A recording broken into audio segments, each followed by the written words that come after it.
ዘላክስት ማን ኢን ዘ ወርልድ ብላችሁ ሰርች ብታደርጉ ይሄ ሰውዬ ይመጣላችኋል። ይሄ ሰውዬ እስላክ ይባላል። ይሄም ትክክለኛ ፎቶ ነው። ዓለማችን ተአምረኛና እድለኛ ሰው ነው። 7 ጊዜ ከሞት የተረፈ ሰው ነው። እድሜውም 38 ነው። ይሄ የእስላክ ትክክለኛ ፎቶ ነው። እስላክ የሚኖረው ክሮሺያ ውስጥ ነው። ስራውም ሌክቸረር ነው፣ መምህር ነው። ታዲያ አንድ ቀን እስላክ በቃ አገር ደና ብሎ ክላሱን ጨርሶ ወክ እያደረገ ወደ ዛሬ እራት ምን ልብላ ምን ልጠጣ ያለ ያሰበ በቃ ፈታ ብሎ ባቡር ውስጥ ይገባል። ነገር ግን ባቡሩ ትንሽ ከተጓዘ በኋላ ሀዲዱን ይስትና ብሎ ሐይቅ ውስጥ ይገባል። ሐይቁ ደግሞ የበረዶ ግግር ነበር። እሱን ሰብሮ ነው ተርምሶ የገባው። ነገር ግን እስላክ በዚህ አልተበገረም። ይዋኝና ወደ ጫፍ ይወጣል። ነገር ግን እስላክ ዋኝቶ ሲወጣ ምንም ነገር አካሉ ላይ ጉዳት አልደረሰም ነበር። አስቡት አንድ ባቡር ውስጥ ምን ያክል ሰዎች እንደሚኖሩ። ከነዛ ውስጥ 17 ሰዎች ሞተዋል፣ ግማሾቹም ተጎድተዋል፣ የተረፉ አሉ። እስላክ ግን ምንም ሳይሆን ዋኝቶ ወጥቷል። ታዲያ እስላክ ከሆነ ጊዜ በኋላ የሆነ ነገር ማሰብ ይጀምራል። ካሁን በኋላ ባቡር አያስፈልገኝም፣ ባቡር አልጠቀምም ብሎ ያስባል። እናስ ለምን አውሮፕላን አልጠቀምም ብሎ ያስባል። የሆነ ጉዞ ምናምን ሲሄድ አውሮፕላን ለመጠቀም ያስባል ማለት ነው። እናም ታዲያ አንድ ቀን በአውሮፕላን ወደ ሌላ ሀገር እየሄደ ያለ ኬት መጣ ሳይባል የአውሮፕላኑን በራፍ ንፋስ ብርግድ ያደርገዋል። ከዛስ እስላክንና ፓይሌቱን ጎትቶ ያወርዳቸዋል። የዚህ ጊዜ ሞተ አለቀለት ልትሉ ትችላላችሁ። ነገር ግን እስላክ አልሞተም። እስላክ የሆነ ምንድነው ክምር የእህል ክምር የሚባል ነገር አለ። እህል ሲወቃ ምናምን እህል ሲታጭ እንደዛ ነገር ላይ ነው ያረፈው። የሚገርመው ደግሞ አውሮፕላኑ ከምድር ወደ ሰማይ 9 ኪሎ ሜትር ርቀት ላይ ነበር። አስቡት፣ ከ9 ኪሎ ሜትር ርቀት ላይ እንዴት ይተርፋል ልትሉ ትችላላችሁ። ውሸት ነው ልትሉ ትችላላችሁ። እስላክ ግን ተርፏል። ውሸት ነው ካላችሁ ይሄ የሱ ታሪክ ዶክመንተሪ ተሰርቶለት ጉግል ላይ አለ፣ ሰርች ማድረግ ትችላላችሁ። እናስ ያው አውሮፕላኗ ተከሰከሰች፣ ውስጡ ያሉ ሰዎች ሞቱ፣ ንፋስ ገፍትሮ ያወረዳቸው ሰዎችም ሞተዋል። ነገር ግን እስላክ ብቻ ነው የተረፈው። ይሄ ሰው ልትሉ ትችላላችሁ። እስላክ ግን በቃ ሞትን እንደዚህ ተናንቆታል ማለት ነው። ይሄ ነገር ሲከሰት በ1962 ነው። እስላክ ታዲያ አሁን ምን ያስባል? ፕሌንም ባቡርም አልጠቀምም ብሎ ያስባል። እናስ አይ ለጉዞ ባስ ነው አሪፍ፣ ለምን ባስ አልጠቀምም ብሎ ባስ ለመጠቀም ያስባል። ከዛም አንድ ቀን ወደ ሌላ ሀገር በባስ እየሄደ ያለ ባሱ ተገልብጦ ባህር ውስጥ ነው። ይሄ ሰው ልትሉ ትችላላችሁ። ነገር ግን አሁንም እስላክ አልሞተም። እስላክ ያው ዋና ይችላል። አሁንም ከዛ ከባህር ውስጥ ዋኝቶ ወጣ።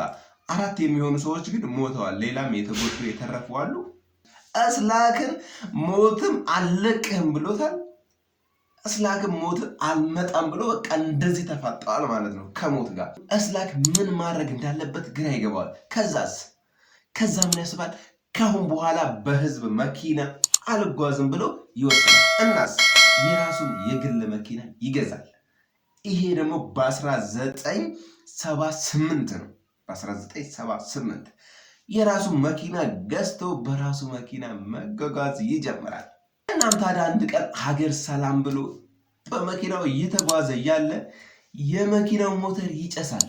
ከመኪናው ወርዶ ምን ሆኖ ነው ብሎ ለማየት ከመኪናው ሲወርድ በዛው ቅስፈት መኪናው ብላ ተፈነዳለች።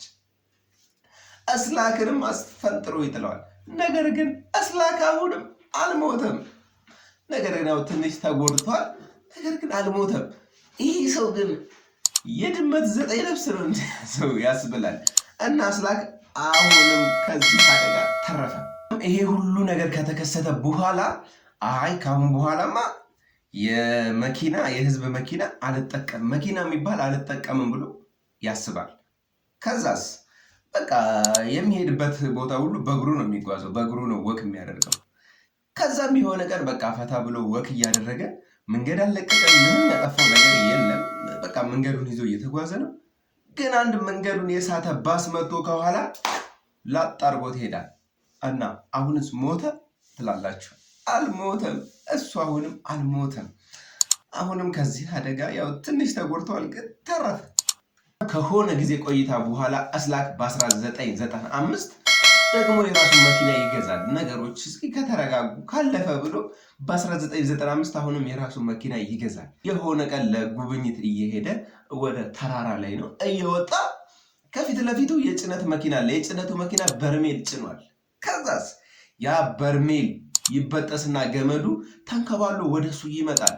አስላክም የዚህ ጊዜ ይደነግጥና ለማምለጥ ሲል ይሄ ምንድነው ዳገት ላይ ሲሆን እኮ ብረታ ብረቶች መኪና መደገፊያ የሆነ መደገፊያ ነገሮች አሉ።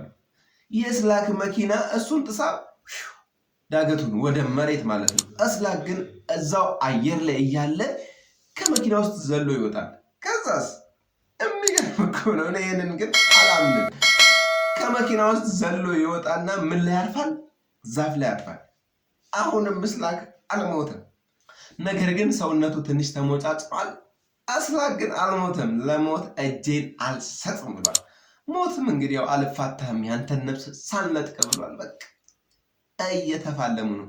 አስላክ ታዲያ ዛፍ ላይ ሆኖ መኪናውን ቁልቁል ሲመለከታት መኪናው እየጨሰች ነው።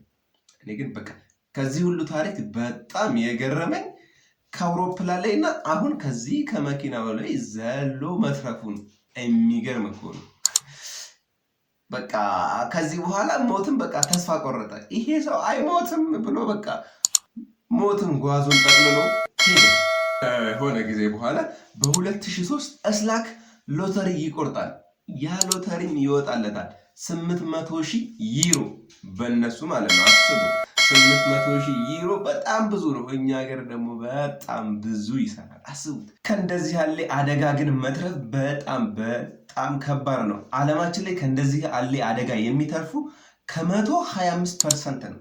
ከ125% ዓለማችን ላይ እንደዚህ ያለ ድንቅ ሰው የለም። እንደዚህ ያለ እድለኛ ሰው የለም።